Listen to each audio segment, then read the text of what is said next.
Okay, we are going to make a slip knot.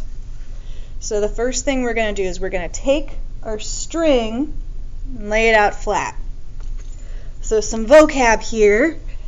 This end that is not connected to our yarn ball, this loose end, is called the tail. This end here, which is still connected to our yarn ball, is called the working end. Okay, so to make a slip knot, the first thing we're going to do, we've got our string stretched out right here. You know, you can use as much or as little string as you need. Go ahead and play around with it. So I'm going to put my finger in about the center. I'm going to take my tail and I'm going to make a loop. So you see how this loop goes over my yarn, right? The tail is on top of my yarn. So that's the first thing I do. Then I take my working end, I take the other end, and I'm going to make another loop, cross it over my initial loop. So see, I've got a bit of a pretzel.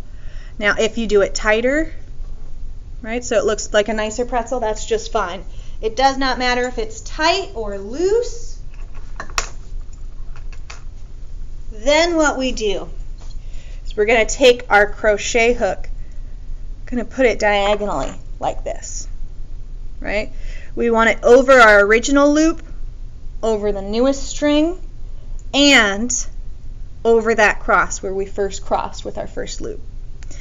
What we're going to want is for our hook to be through these. We're going to want it to be under this first string, over this second string, and then under the cross of strings. This is so we can look at it. Okay, so now I'm going to do that. I'm going to put my stick under that, over this one, and under that. So now my stick is in the middle of my pretzel.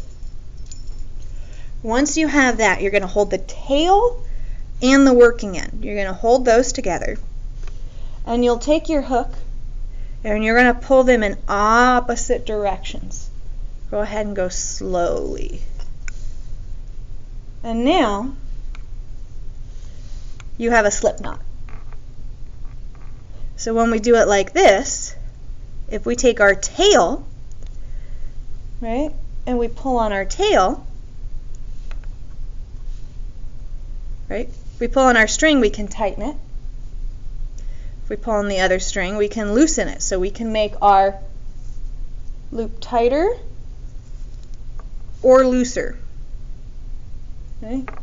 That's how we get our slip knot.